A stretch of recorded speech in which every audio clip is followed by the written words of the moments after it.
now.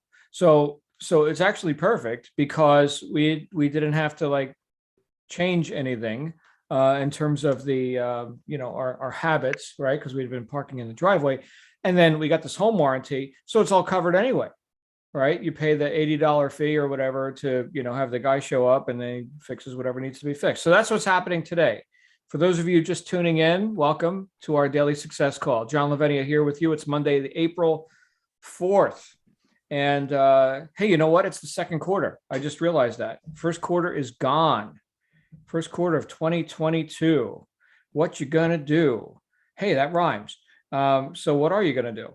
Right? It's now the second quarter. I know some of you are just showing up here. You're well, it's all the first quarter for you, right? You just got started. So welcome, especially to our brand new members. Few of you I see right here, right now. Well, we haven't had much time together yet. But some of us are seasoned veterans. Some of us have been hanging around here a long time, like Stu and Susan and a few others. Good to see you guys. Anyway, it's Monday, so you are stuck with me. Hey, Scott's here. He's a seasoned veteran. Good to see you, Stella, Iris. Good to see you all. Amy, Alphen, glad you're here. Couple ideas that were coming up for me today that I think would be a good way to kick off. Well, we actually kicked off April on April 1st, right? We were here for April Fool's Day. I was. But a couple ideas that I think to help you kick off your week. And nobody's going to get a brain hernia today. We're going to keep it light. I'm not even in uniform, right? So whatever. And I'm having a bad hair day again, such as life in Florida. Back in Arizona, it was a bad skin day, right? It's always really dry. Here, it's a bad hair day. Skin loves it though. But a couple of things I just wanted to share with you that I think would help smooth your path and get you where you're looking to get. If you hear dogs barking, it's probably the repair guy. But the first thing is something that we've talked about a few times, which is a daily method of operation. You guys know what I'm talking about when I say a DMO. We've got things that we do on a daily basis, which may or may not be serving us. Okay. And so one of the things that I've noticed, having been around as long as I have, is that the things that I'm most successful at are the things that I do habitually, whether it serves me or not, right? I could very successfully do irresponsible or unresourceful things and demonstrate, irresponsibility and lack, failure, whatever, right? So, I mean, the stuff works, whether we are going in the correct vector or the reverse vector. I mean, it could work either way. But to have a method that you've actually laid out and defined, right? Meaning not vague, but definite, right? Defined. When we've defined these are things that are good and right for us to do because they bear fruit, or at least we've seen it bear fruit in the lives of others who have come before us. That's a pretty resourceful thing to do. Now, a lot of times people want to go fast in terms of achievement in your business. And I think that's great, right? Go fast. Money likes speed. Right? Sitting around and, waiting for something to happen to us or thinking that it's going to take a long time. Right? That's not as exciting to me. I like to be excited, right? I like to have, as Napoleon Hill said in his famous Think and Grow Rich, a white hot, obsession, a burning passion, right? I like that. And I tend to go faster when I have that. However, if people are neglecting the habits, the methods, the daily actions, for the sake of some heroic, accomplishment in record time, then we'll find that success is quite temporary and fleeting, not to mention wearing yourself out and failing to enjoy the journey. So my suggestion then, and what I wanted to bring up to everyone here today, is to just take a look at what are those things you're doing daily. Now, I know we talked about having a daily method of operation, but what are those things that you do daily that are serving you and that are not serving you? In other words, taking inventory. So regardless of what you said that you would or wouldn't do, regardless of what you intended the day you joined here and you saw my welcome video and I told you about a DMO, okay, regardless of that, here you are, a month, 2 months, an hour later, I don't know, however long you've been here. We got people with all different backgrounds, right? But what is it that you're actually doing? In other words, to take inventory, to quantify and to assess and to, has anyone ever read the book Atomic Habits by James Clear? Stu, you have? I don't see too many people with their cameras on. right now. So, but if you're waving at me and I missed you, then I'm waving back. Hey, all right. So anyway, what he did was he broke habits down into the atomic level. When I hear the word atomic, I think like atomic bomb, like something really big. No, atomic meaning really small. Atomic meaning down to the atoms. All right. Here are the component parts of habits. Interesting read. If you haven't read it, it'd be worth going through. But the what he talked about was, and I'm going to paraphrase here, but making it something you want to do.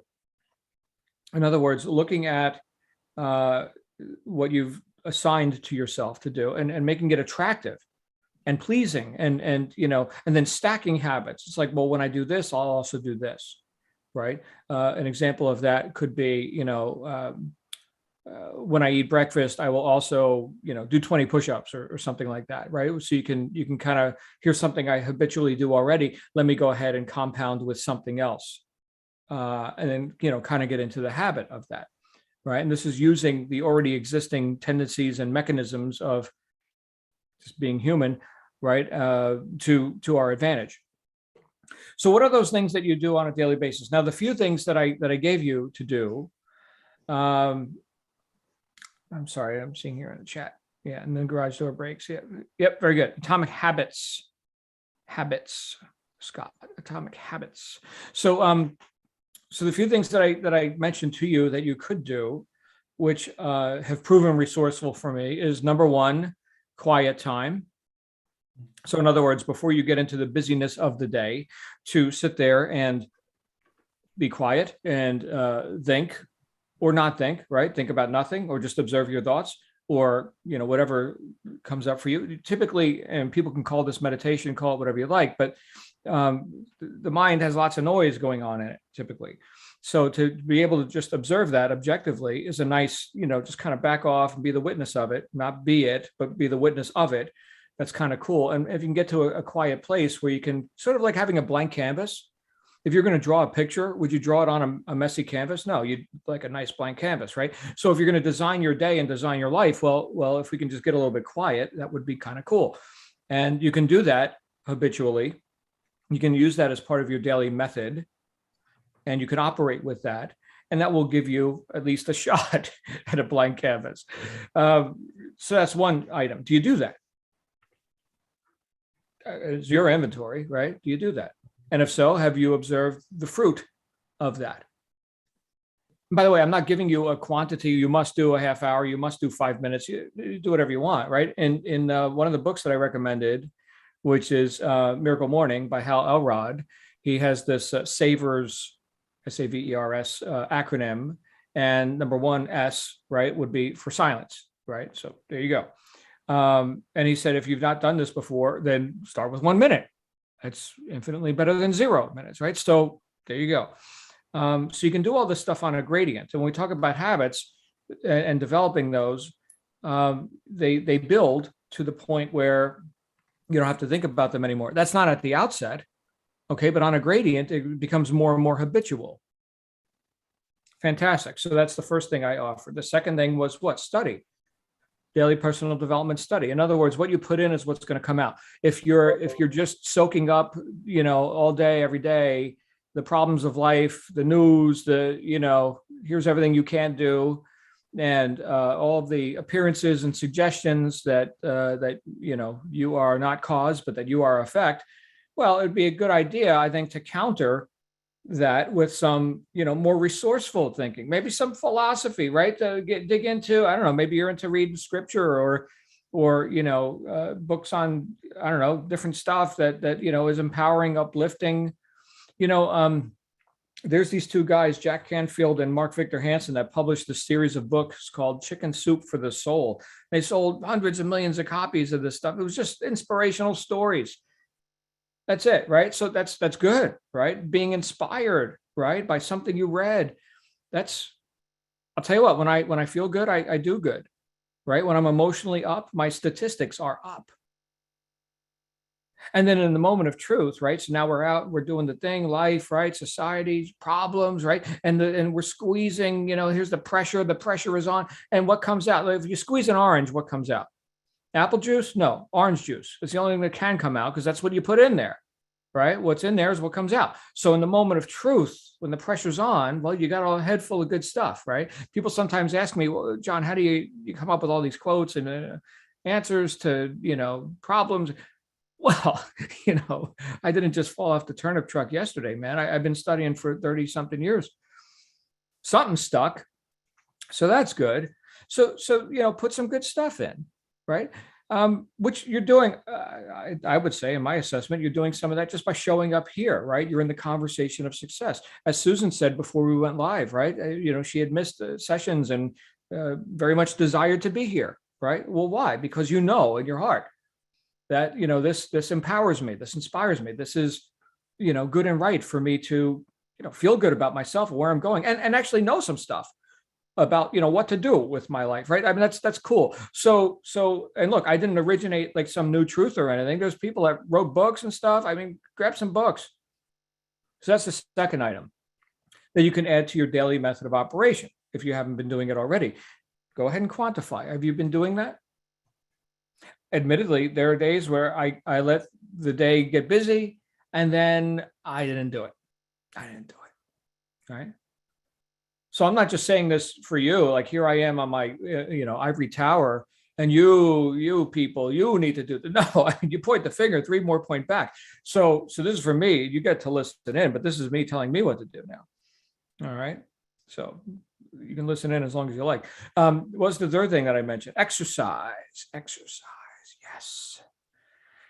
Which sometimes people balk at, or they balk at all of it, right? I mean, people would like to defend their position and about how right they are.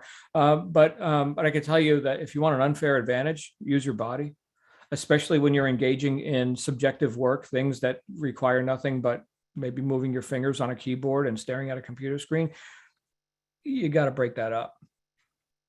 And mentally, you got to break that up with objective action, right? If we're doing subjective work, thinking and making decisions and all this, then objective actions, right? Like the guy who's right on the other side of this wall, by the way, right? In the garage, fixing machinery, right? That's objective, right? And sure, there's some thought that goes into it, but but for the most part, I personally find it very therapeutic to go do something with my hands. Chop wood and carry water, as the saying goes, right? Dig a ditch or something, polish the chrome on your motorcycle, do something objective. It's terribly gratifying. Now, I know some of you, in fact, who was it? Pat. Pat's not here right now, but Pat talked about how much she hated doing laundry. We're going back a couple months for those of you who've been around here. And Patricia, are you on here? No, I don't see. I see a Patricia on here, but not the Patricia that I'm thinking of. And I said, "Oh, laundry. Don't you find gratification in that? I mean, look, you're doing all this work, right, with your online business.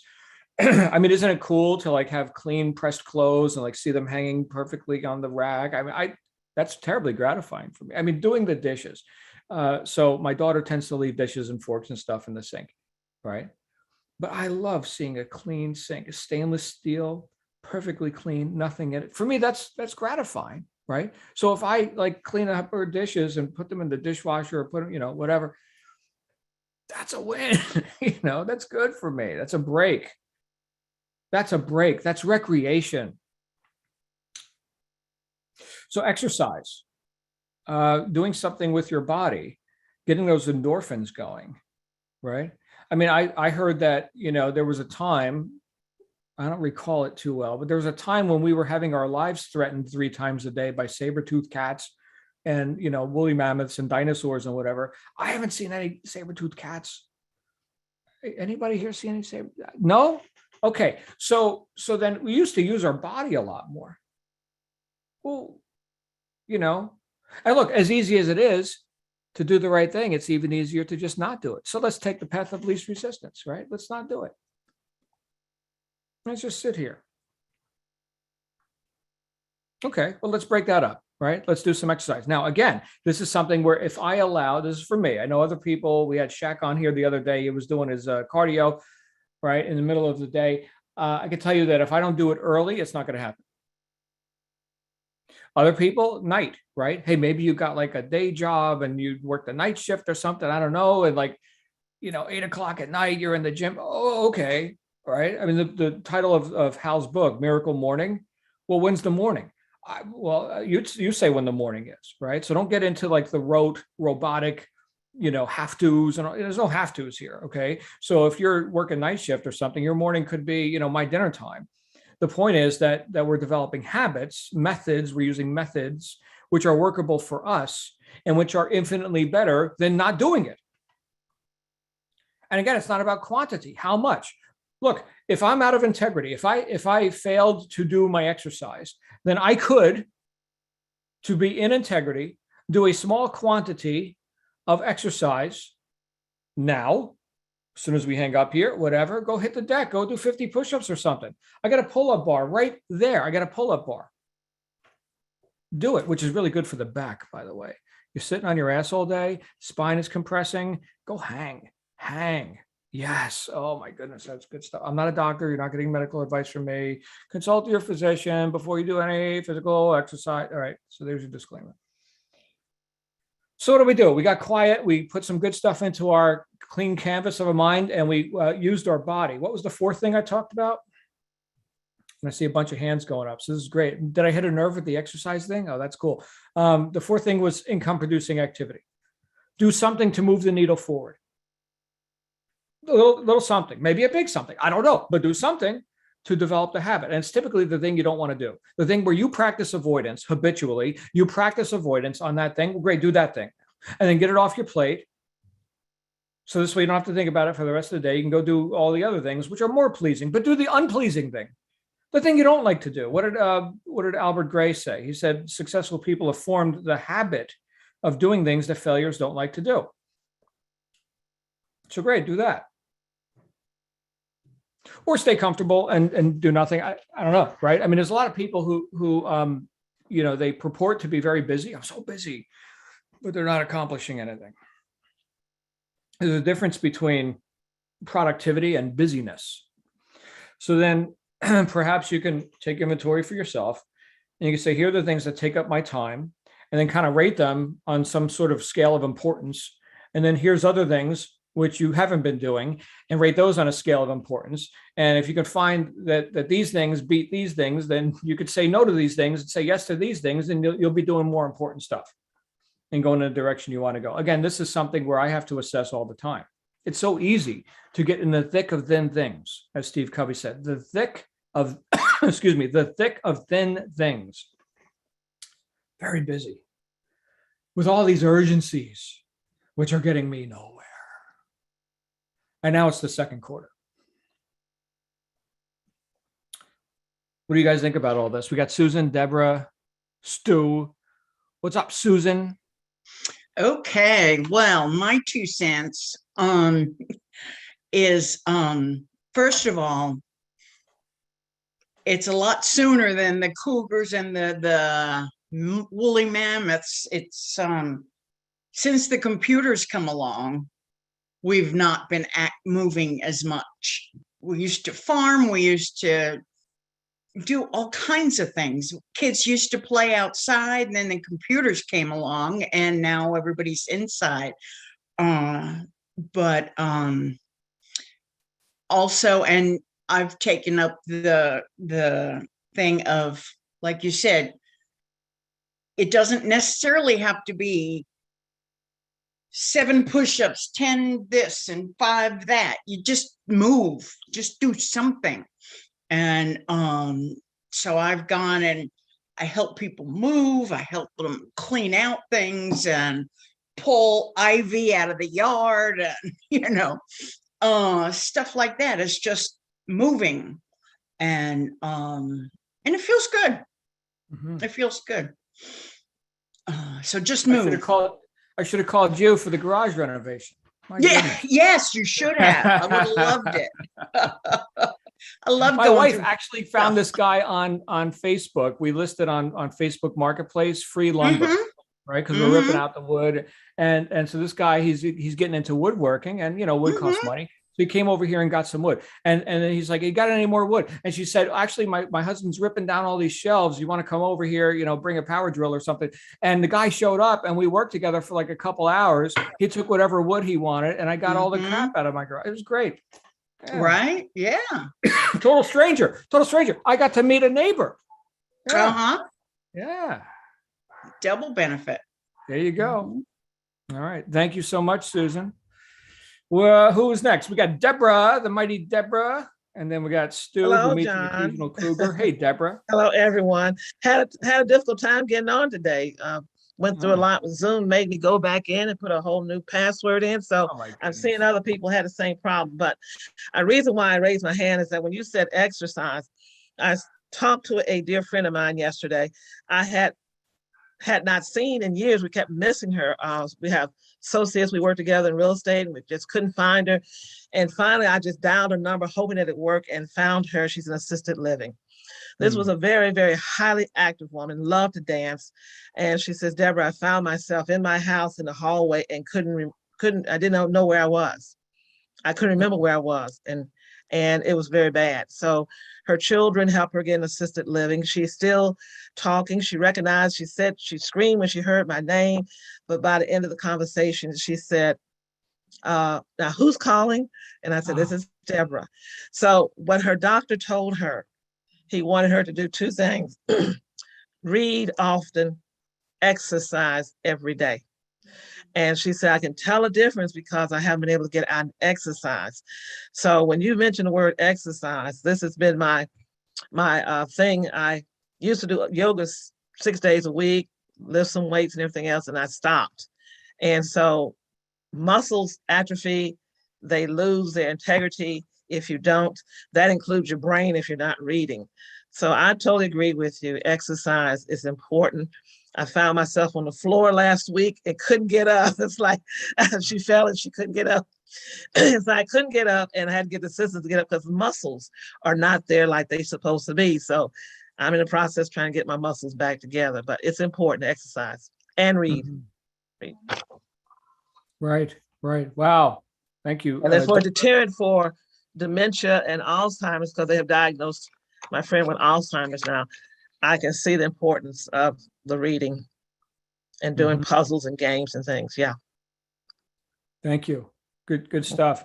I've heard it said that even if you're retired from your work or your profession, don't retire from life, right? Find a purpose, do something, right? And that's the very truth. I tell people we retired. My dad said it. He lived at 91, his brother 94. We have longevity. He says, when you stop working, don't stop, because then once you do, your body that's in motion, always in motion, up at 4, at 5 or 6, come home, they're in a pattern. And when you stop that pattern, that's when things start happening to your body. And so I see it happen to my husband. And I told him that don't stop working, but he's a couch potato and all the conditions have set in on him. And he's only been retired 5 years. And so keep going, keep moving.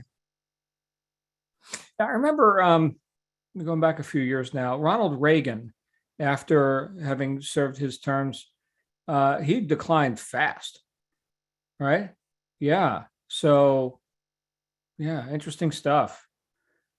Wow. Stu, you see any cougars? It's trying to catch them. That's the problem. Oh my goodness. Oh my. So here's the thing. I'm going to be checking out an Alzheimer's group for myself, and I've had some issues. I have some memory issues,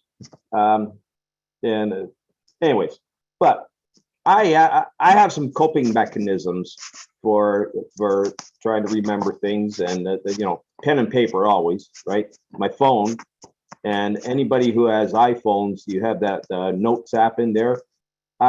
I've got everything in there. I got my medical ID, social, all my driver's license, all my ownerships, my insurance paper, all in there, and it's all searchable. So it makes it really easy for me to find stuff when I can remember what that thing's called to search for, right?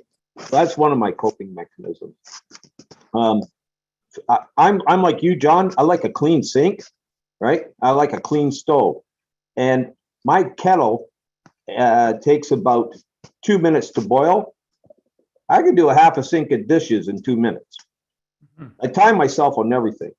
I write dates on everything. I can tell you how long a can of shaving cream will last me. I can tell you how long a roll of toilet paper will last. I know I messed up, but it's a thing.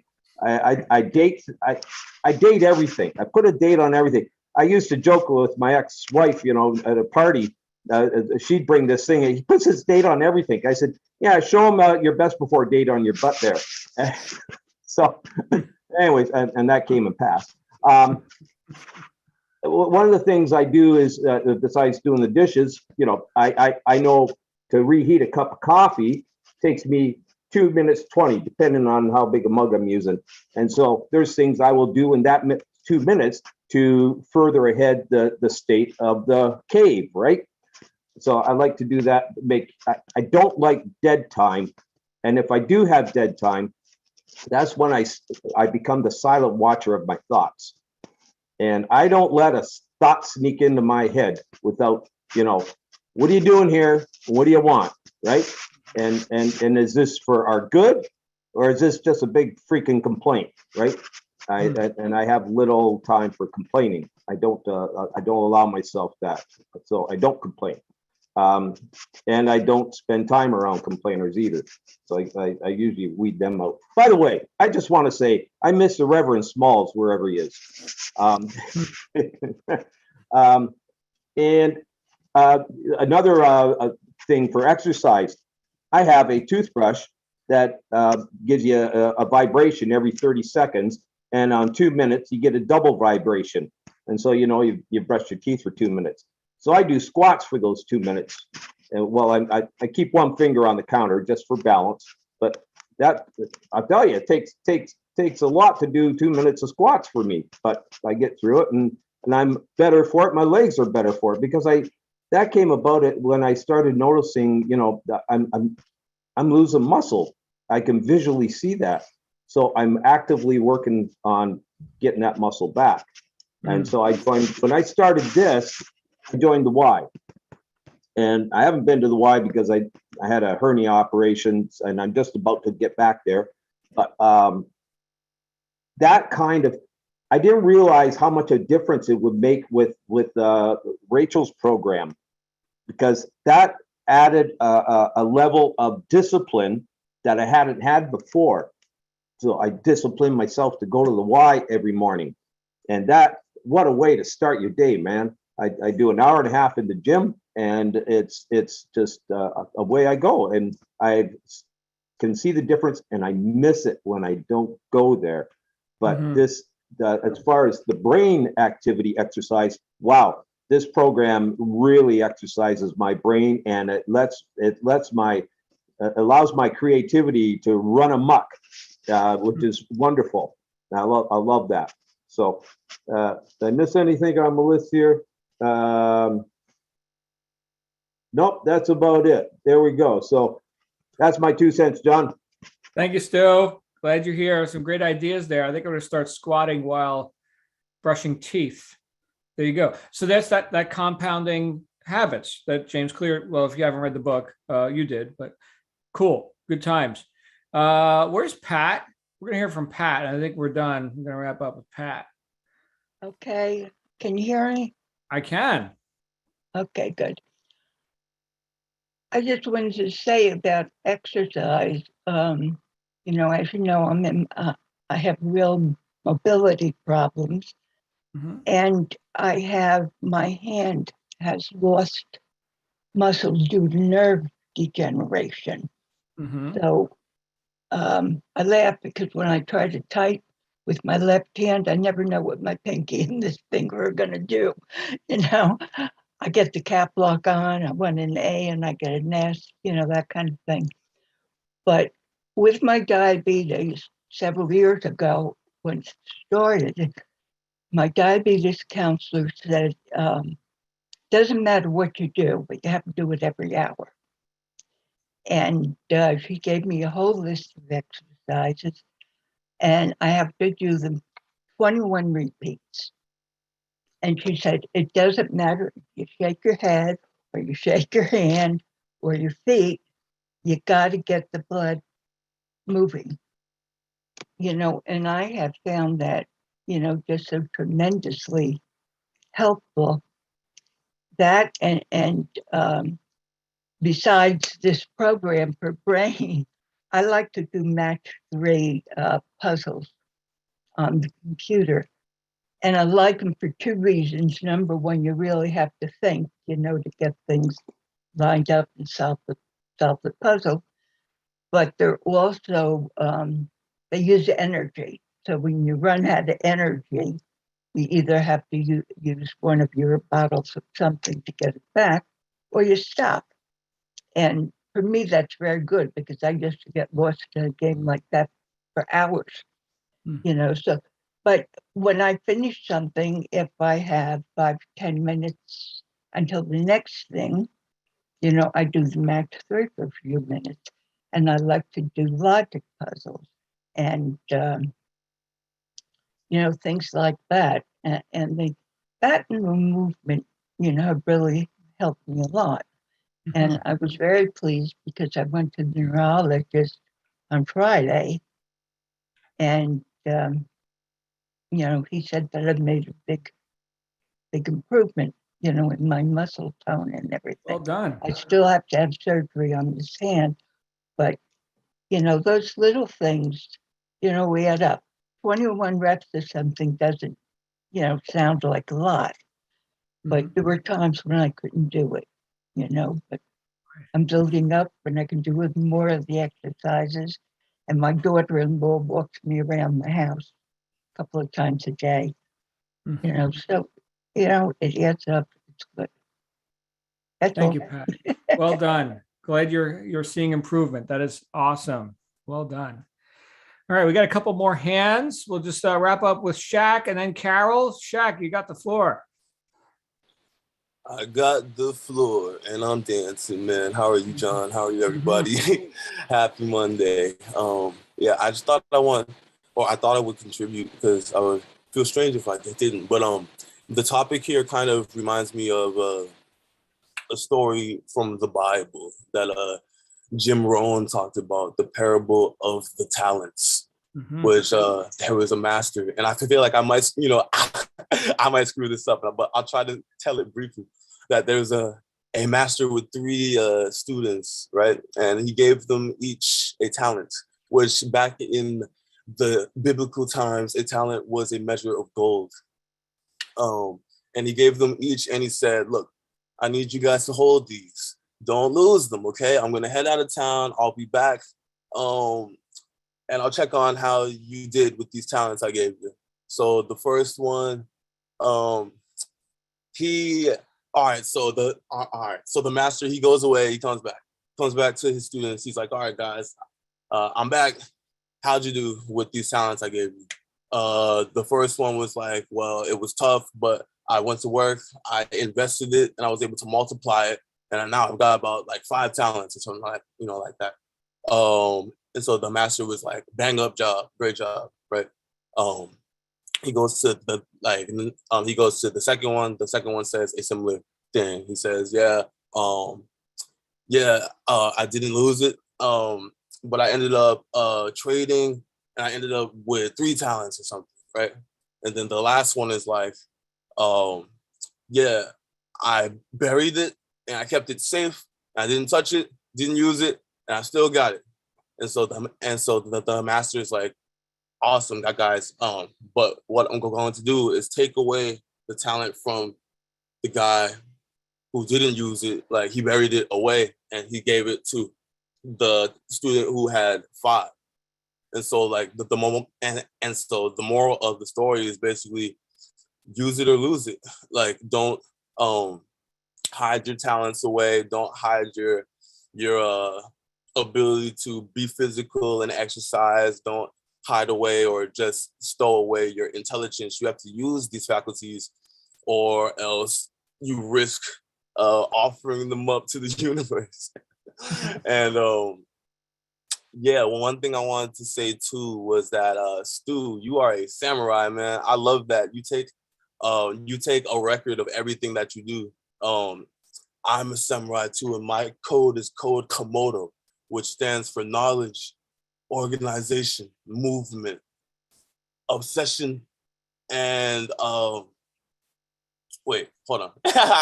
I'm getting my own code wrong, right? Knowledge of organization, movement, obsession, uh, what's the D? The last O is for owning it, but the D is for it's not discipline. Oh man, what a terrible samurai. But at any event, the movement part and the obsession part are really important components to staying on track with what you're trying to do. And so I just wanted to share. And also Pat, you're talking about your hands. I would very much like to send you Reiki if I could. If we could get in contact with each other, then that'd be really cool. I can send you distant Reiki because what I do is really, it's based off of our neurology and how the energy plays into your control over your body and everything. So yeah, if we could get in contact, then that'd be cool. But yeah, I think that's all I got. Thank you, Shaq. Hey, when you remember what the code is, bring it. We want to hear it. I feel like an idiot. I know. All right. We're going to give you a chance to redeem yourself. Yeah. That's all good. It's all good. All right. Let's wrap up with Carol Ann today, and then let's go get on to some business. Hey, Carol Ann, what's going on with you? Carol Ann. John, I wanted to tell you that, I couldn't get on today. And that link that my person sent me, Denver sent me, that I use all the time, and I could not get on. And so that's what took me so long finally to get on. But the funny thing, John, is my name, which I could never get in there, no matter what I did, I would just type it every day in. Well, now my name and my picture is there. So whatever happened, it ended up being a good thing because now I don't have to type my name in every day.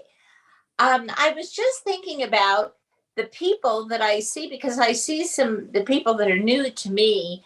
And I just wanted to say, I was thinking this morning, there's the same ones of us that talk because we like to share, and it's part of building our energy that we get to do that connecting. My number one talent is connectiveness, but a lot of people, that isn't your number one, and it could be way down on the list. And especially this kind of format where you just go on and start talking about yourself or about what you're thinking, or you're giving to other people. Well, that's not easy for everybody to do. John, I was just going to suggest that you should interview people sometimes because you're so good at being able to get in that back and forth. And it's much simpler and easier to do a back and forth conversation, or if somebody asks you questions, starts you talking. So anyhow, thank you, everybody. And I want you to send me energy because I'm admitting to you that I'm wavering a little about being in the program. So please send me energy and clarity and strength of purpose. Thank you. All right, Gotcha. Carol Ann. Gotcha. There you go. Everybody grab Shaquille's contact information, and you guys can do whatever Shaquille does. That's cool. All right. Jack, can I just say, Yes. I'm going to send you my email in chat. It's not my main one, but There you go. All right. And Shaquille, just so you know, we had another Reiki practitioner get started here just yesterday. I met them. So awesome stuff. Guys, we do have to wrap up. We got Scott with his hand up now. Hey, Scott. Heck, okay. I'll just make it. I know you want to wrap up. You got John's a I got busy, a guy in the busy garage. guy. He's probably waiting to hear from me. Yeah. You broke your garage door. Isn't that the way it goes? Yeah. You do this, do that, and it all breaks down before you. And how do you get through that? Well, you got to just do it. Just do it. And I mean, you stepped in it. Well, then clean it off. You know, you're golfing, you hit it out of bounds. Well, you take your penalty and you move on, because the next hole is going to give you that energy that you're looking for, because you can do it on the next hole. This hole is only your learning hole. The next hole you're going to do it on. That's all. And you have 18 of them to do it. And you're going to do it every day. Oh, practice, practice, practice. Anyways, everybody, listen, I've been doing this for 7 months now. However it is that you're coming into it, whatever, I'm here to help you. However it is that the struggles and the information that you're finding is very overwhelming. It is. Everything is. There are people here that are willing to help. John here, he helps us and helps me with my motivation, my skills, and every day the things that I want to do and how I want to do them. He gives me that bona fide information, and it's real. It works. So, you know, with that, you're not alone. Done. Thank you, Scott. That's so powerful, just knowing that you're not alone. Good times, everyone. I'm going to go take care of garage door stuff. You guys have a great day. I'm going to be back here with you on Monday. We're going to Lana tomorrow, so get excited. And in the meantime, get with your accountability reps. If you're going through the accelerator process, that's really good stuff as well. I'll see you guys again real soon. All right. Bye for now.